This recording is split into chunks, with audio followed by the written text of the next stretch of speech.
All right, awesome. Hello, everyone. Good morning, or if you're watching the recording, good morning, good afternoon, or good evening. My name is Caitlin. I am the Civic Engagement Coordinator here with the Korean Resource Center, and I am really proud to present today's workshop and today's speaker. It is April 27th, 2021, and today's workshop is going to be on microaggressions. And I'm so proud to introduce our presenter for today, Luis. Please take it away. Okay, so do I start on the screen sharing? Okay.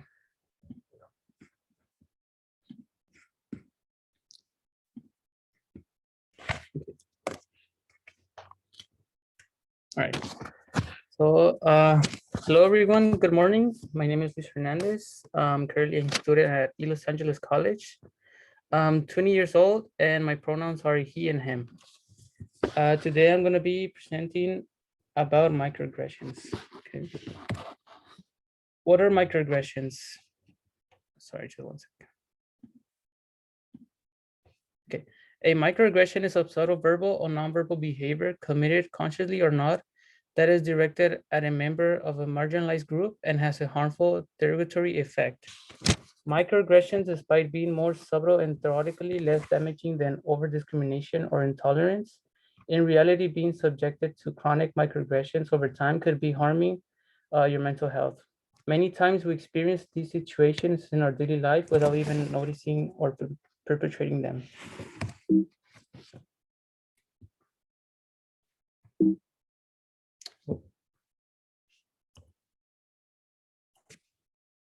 I can't move to the next slide. Okay. There are different types of microaggressions. The first one will be the microassault. And microassaults are the most overt type of microaggressions. Most often they are done intentionally and the person doing them knows that they are harmful and derogatory. An example would be using a slang term to refer to someone of a particular race with the knowledge that this term has a derogatory meaning. Microassaults are most similar to what has been called old-fashioned racism conducted on an individual level. They are mostly likely to be conscious and deliberate, although they are generally expressed in limited private situations that allow the perpetrator some degree of anonymity. The next microaggression is the micro-insults. Micro-insults are more subtle than microaggressions. These are usually comments with an underlying meaning or a backhanded compliment. For example, a micro-insult might involve saying that someone only got their job because of affirmative action. Okay, so micro-insults represent subtle notes frequently unknown to the offender, but clearly convey a hidden insult message to the victim. An example could be when a white employer tells a prospective candidate of color, "I believe the most qualified person should get the job." Another example could be when an employee of color is asked, "How did you get your job?" The next microaggression will be micro-invalidations. And a micro-invalidations involve telling a marginalized group that their experiences of prejudice don't matter or that they are being overreactive or too sensitive about the things that are being said. In other words, a micro-invalidation might follow a micro-assault or micro-insult. An example of a micro-invalidation would be when Asian Americans are complimented for speaking good English or when they are repeatedly asked where they were born.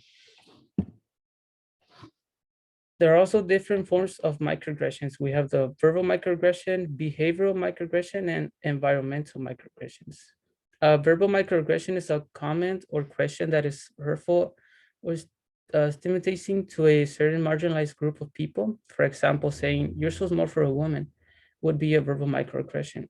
A behavioral microaggression occurs when someone behaves in a way that is hurtful or discriminatory to a certain group of people. An example of behavioral microaggression would be a bartender ignoring a transgender person and instead serving a cisgender person, someone whose biological sex matches their gender identity first. And we have the environmental microaggression. An environmental microaggression is when a subtle discrimination occurs within society. One example of an environmental microaggression would be a college campus that only has buildings named after white people. And this next video gives a better look of how microaggressions look on a daily basis.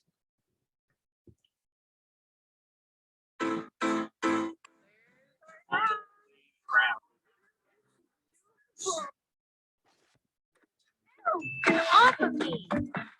Go to little girls for a minute, okay?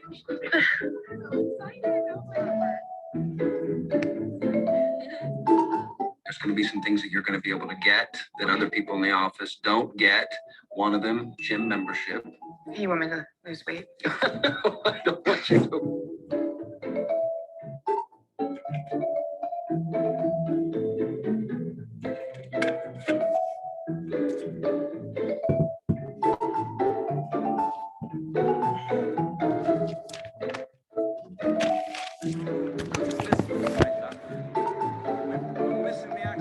Oye, sabrosura.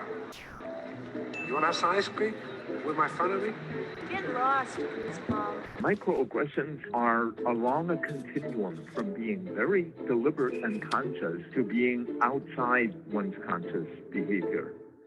We identified 3 types of microaggressions. Microassaults, which are very similar to old-fashioned racism. Your kind don't understand English. My kind? The other types of microaggressions are more insidious, hidden, subtle, and the second type is a micro insult. A couple of color comes into a restaurant to be seated. They're seated in a more undesirable place than a white couple who might be coming in. Did you see any white people in there waiting an hour and 32 minutes for a plate of spaghetti? Huh? And how many cups of coffee did we get? You don't drink coffee, and I didn't want it. Man, that woman in there poured cup after cup to every single white person around us. But did she even ask you if you wanted any? A micro-invalidation assails their racial identity and self-esteem. Let's say African Americans, they are dangerous and criminal. You see that? Right, she's cold. She got colder as soon as she saw us. Oh, come on, don't stop. Man, look around you, man. You couldn't find a whiter, safer, or better lit part of this city right now. There can be racial microaggressions, sexual orientation microaggressions, disability microaggressions, and gender microaggressions. Catcalls, staring at a woman's breasts or legs. It's a microaggression because it fulfills the theme of what we call sexual objectification.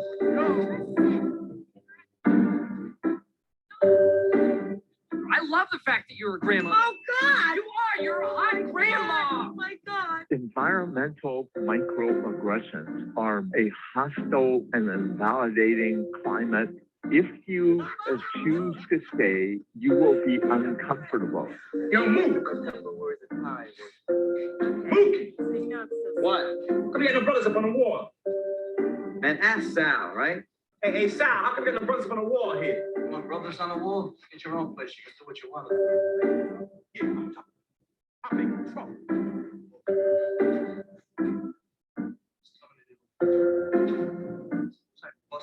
Microaggressions are cumulative, and any one may represent the feather that breaks the camel's back. You're the bush. You said you were going to ask Jose to do it. Kindergarten, and why you don't tell me? Lucy, you know I don't speak Mexican. I'm not a Mexican. How unpopular Vietnam was. I'm not Vietnamese, I'm American. Okay. What's the matter? Do I look gay to you? Do I look gay to you? Good looking man. Thank you. Very pretty. Real soft, delicate features. They're real feminine. Which is good for me because that would be a simple sort of transition. Let's say shine here, sack back.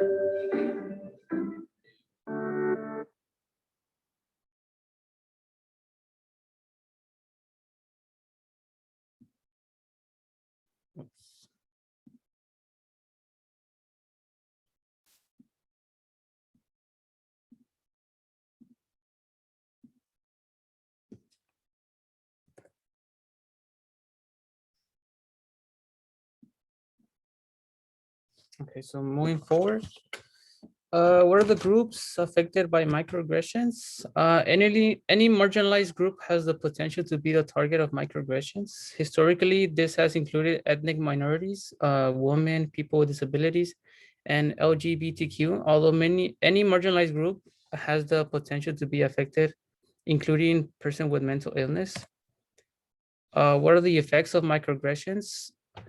Well, it might seem like these little slights and insults will not have a large effect. In fact, research has shown that the cumulative effect of microaggressions over time has significant effect on the mental health of the targets. And some psychological impacts that are caused by microaggressions are anxiety, depression, sleep difficulties, diminished confidence, helplessness, loss of drive, intrusive cognitions or internal dilemma, and diminished cognition. And in this next video, we will see how microaggressions affect people. For people who still don't think that microaggressions are a problem, Oh, you're so well spoken. just imagine instead of being a stupid comment, a microaggression is a mosquito bite. Ugh, it's a compliment. Mosquito bites and their itch are one of nature's most annoying features. But if you're only bitten every once in a while, No, where are you really from? Cleveland. sure, it's annoying, but it's not that big a deal. The problem is that some people get bitten by mosquitoes a lot more than other people. I mean, a lot more. Whether it's on a date, Oh, your English is so good. Excuse me? going grocery shopping, You know, everything happens for a reason. I'm just buying apples. commuting to work, So when are you gonna have a baby? watching TV, We have to keep the Redskins name. It's part of our culture and history. or just walking down the street with your partner. I couldn't even tell you were gay. Mosquitoes seem to pop up Do everywhere. you know John? He's shopping advice. So bad I now. have share too. And getting bit by mosquitoes every goddamn day, Can I touch your hair? multiple times a day, So pretty. Can I touch it, hair? please? Can I please? is fucking annoying. And makes you want to go ballistic on those mosquitoes, which seems like a huge overreaction to people who only get bit every once in a while. It's just a mosquito bite. Who cares? Just another angry black woman. Of course, beyond just being annoying, some mosquitoes carry truly threatening diseases that can mess up your life for years. Astrophysics? Maybe you should try less challenging, Major. My dreams. And other mosquitoes carry strains that can even kill you. It looked like he was up to trouble, okay? I felt threatened. So next time you think someone's overreacting, just remember, some people experience mosquito bites all the time. You're all so exotic. Wow. And by mosquito bites, we mean microaggressions.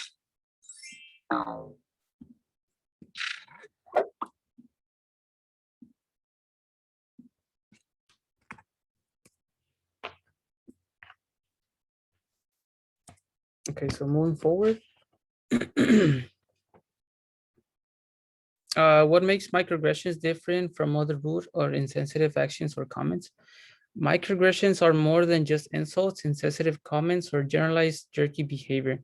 There's something very specific, the kinds of remarks, questions, or actions that are painful because they have to do with a person's membership in a group that's discriminated against or subject to stereotypes. And a key part of what makes them so disconcerting is that they happen casually, frequently, and often without any harm intended in everyday life. Microaggressions often appear to be a compliment or a joke, but contain a hidden insult about a group of people. And that's a reason why microaggressions are different from rude comments or actions, and it's because they happen in a more unconscious way. So how do microaggressions actually harm people? Microaggressions can affect a work or school environment, making it more hostile and less validating and perpetuate stereotype threat. The fear of confirming existing stereotypes about one's group, which can have a negative impact on confidence and achievement. And as mentioned before, microaggressions cause many negative effects on individuals, such as depression and anxiety. In this next video, we're going to see how microaggressions look in a classroom. Well, here at UNC, I've heard, you're so pretty for a Black girl. I feel like it discounts me as a person, and then I feel like it discounts my race. I feel like you can be pretty just because you're a woman, or, you know, or all Black women are beautiful, all people of color are beautiful. just the same as people that are not people of color. So for them to make that specific statement, that's what I'm like, why, what in you made you say that to me? As if it were a compliment. So another type of micro insult is when students in the classroom are dismissed or treated almost as if they're invisible. For instance, in some of our sciences or engineering classes, there are few women, and professors often don't call on those women. I had one instance in a statistics-based class where we were discussing something bell curve related, and he presented a question, and I don't remember exactly what the answer was, but I answered it, and he kind of doubted me, and he very condescendingly was just like, "Oh, okay, well, I mean, like, this is the best answer, but I guess your answer could be right. You know what? We'll ask." It was a grad student. He was like, "You know what? We'll ask Dr. So-and-so and see what he thinks the best answer is." And there was no apology or anything. He was just like, "Oh yeah, Dr. So-and-so said that. Yeah, that was actually a really acceptable answer." And I was just like, okay, what else is he going to doubt me on? And when else am I going to be called out in front of 70 other people, you know, and have a weird exchange that makes the whole room quiet? Like, one of my science classes, my teacher had asked what I wanted to do, and I told the teacher that I wanted to be a psychiatrist. And immediately they're like, "That's too hard for you. Maybe you should try a different field. Or have you ever thought about being a nurse practitioner?" Nurse practitioners in psychiatry make pretty well, they make a lot of money too. Have you thought about that? Like, why go to med school? Genuinely, sometimes somebody might feel like they can't make it, you know, and then when you continue to tell them that, it does hurt, you know. I've had a lot of professors tell me to my face that they were surprised that I was as good as a student as I was, and that I paid attention in class and actually participated. And when I asked why, they said, "Well, you know, you just come off as a troublemaker. You have all these piercings and short hair as a girl and tattoos. And we just naturally assumed that you weren't really going to be any good."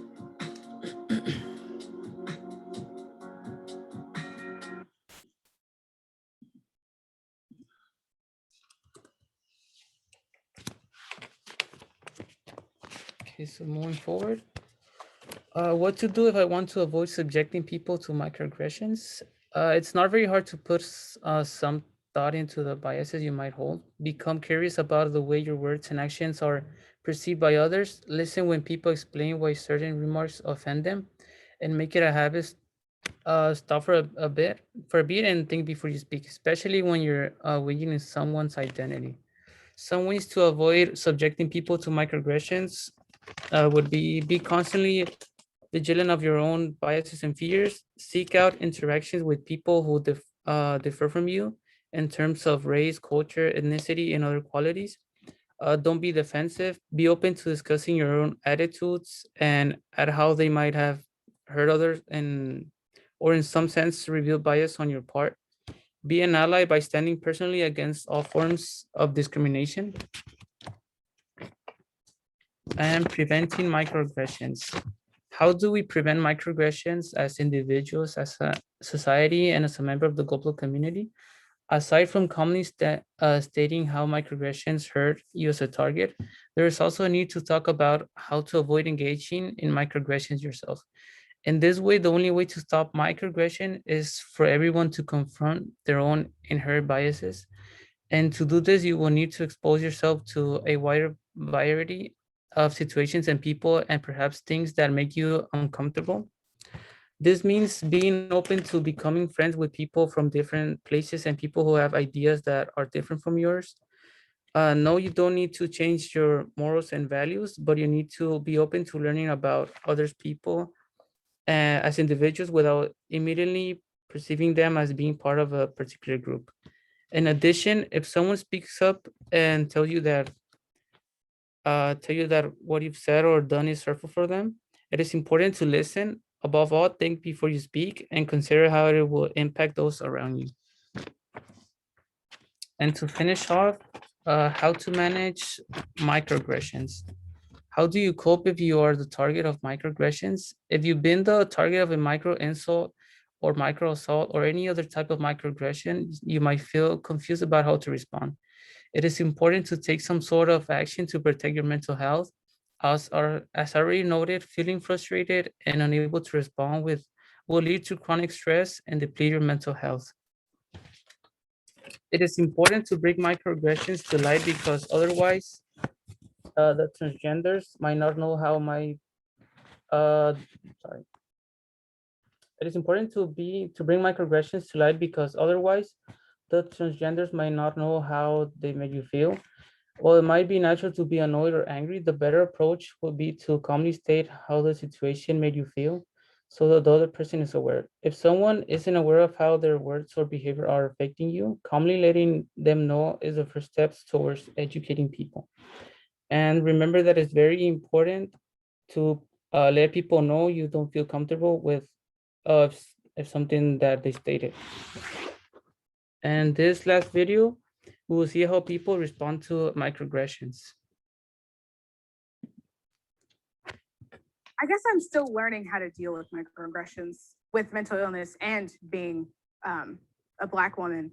It's something that I've always had. The majority of the microaggressions that I've experienced in my life are related to being half Japanese. People often say that I am pretty for a Black girl, for example. Oh my God, Kiana, like I'm Blacker than you are, Kiana. Like, oh my God. From your name, I thought you'd be a little Jap walking off the streets. Oh, you're super pretty for a Black girl. You know, a lot of people, they want to like touch hair. It's one of them actions where they're just like, oh, can I see your hair? And they just go and like pet it. When you pet something, you know, you pet animals. You know, like we're humans, we're not animals. The biggest one I get all the time is, what are you? What are you? And then they rattle off, because I'm so ethnically ambiguous, they rattle off this list of like, oh, are you Mexican, Native American, Puerto Rican, yada, yada, yada, yada. Why do you need to know that? I don't think it necessarily changes my intelligence or anything like that. It's just that you can put me in a nice little box. It's disheartening to have people tell you you don't look like a particular group of people that you self-identify with. It's hard because I do self-identify as a Hispanic. I was born in Chile in South America. I feel like, how Chilean can I get? You know, I don't know what else to do. But then I try to model correct behavior. So if somebody says, where are you from? I will say, well, I grew up in California, but if you're talking about my ancestry, I'm Korean. I have definitely experienced microaggressions the way that I look, whether it's like body type, especially. I think that's maybe one of the hardest. I think it's a reality of privilege that you don't have to notice microaggressions. What gives me a sense of agency to address microaggressions is honestly the identities that I have that are privileged. I think sometimes when a microaggression is done to me or others, I'm pretty quick to respond back or to clap back. But I often think sometimes that's hard to do. There are those times where, you know, you want to educate that person. And there are those times where you just want to run away. But then there's some times where you just have to have a good laugh. I wasn't strong enough to say like, what the heck? Like, what is, like, why did you say that? I wasn't strong enough to say that. And so I just had to like internalize my hurt and then kind of move on. A lot of times, I don't think that people are trying to, what would you say, send microaggressions on purpose. I think that a lot of times microaggressions are, you're just not educated on what needs to be said or what you should say. I think a lot of times people really just don't understand the impact of their words or their comments or something that has become a colloquialism in regularly exchanged conversation in our culture. A lot of times microaggressions are unconscious and people don't realize the impact. And a lot of times that wasn't their intent at all. But at the end of the day, it doesn't matter about intent because it matters about how it impacted you. Trying to help students to understand that we all have biases.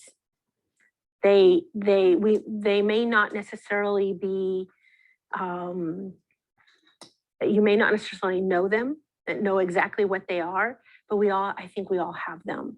And once we can learn to understand those biases, I think that would be an important first step to understanding other people and their life experiences. When I get challenged, it's hard and I feel embarrassed. And I'm somebody who thinks about that a lot, but I also want to honor the fact that I was the one who made that impact on the student. So you think about intent versus impact.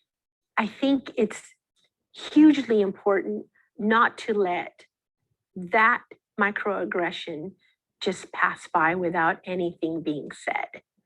Because being silent is, to me, as an educator, stating that you agree with that particular microaggression.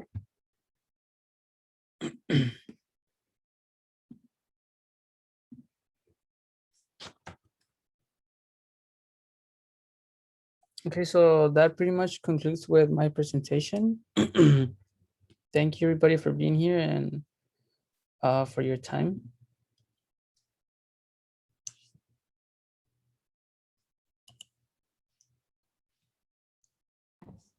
Yeah, okay, so thank you so much, Luis. That does conclude today's presentation. Thank you all for attending, and for everyone who's watching at home, thank you so much for tuning in to our recording. We hope that you have a lovely day. Please stay safe, healthy, and happy. Bye, everyone.